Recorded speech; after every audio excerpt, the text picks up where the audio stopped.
22 ରୁ 24 ତାରିଖ ଯାଏଁ ସକାଳ 6:30 ରୁ 10:30 ପାଠପଢ଼ା। ରାଜ୍ୟ ସରକାର ଚଳିତ ଏପ୍ରିଲ 25 ତାରିଖରୁ ସ୍କୁଲମାନଙ୍କରେ ଗ୍ରୀଷ୍ମ ଛୁଟି ଘୋଷଣା କରିଛନ୍ତି। ଏପ୍ରିଲ 22 ରୁ 24 ତାରିଖ ପର୍ଯ୍ୟନ୍ତ ସମସ୍ତ ସରକାରୀ ଅନୁଦାନ ପ୍ରାପ୍ତ ଓ ବେସରକାରୀ ବିଦ୍ୟାଳୟଗୁଡ଼ିକ ଚାଲିବ।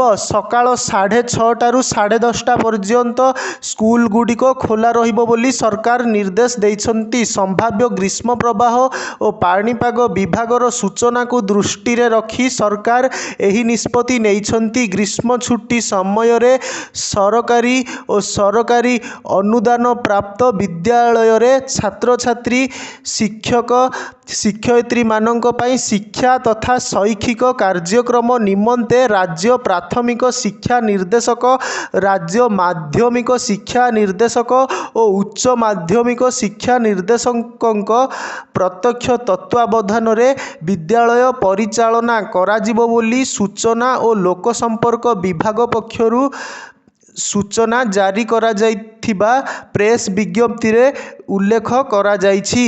ଉଲ୍ଲେଖନୀୟ ଯେ ରାଜ୍ୟରେ ସପ୍ତାହେ ହେଲାଣି ପ୍ରବଳ ଗ୍ରୀଷ୍ମ ପ୍ରବାହ ହେଉଛି। ଏହାକୁ ଦୃଷ୍ଟିରେ ରଖି ଗତ 18 ତାରିଖରୁ 20 ତାରିଖ ପର୍ଯ୍ୟନ୍ତ 3 ଦିନ ପାଇଁ ସମସ୍ତ ସ୍କୁଲଗୁଡ଼ିକୁ ରାଜ୍ୟ ସରକାର ଛୁଟି ଘୋଷଣା କରିଥିଲେ।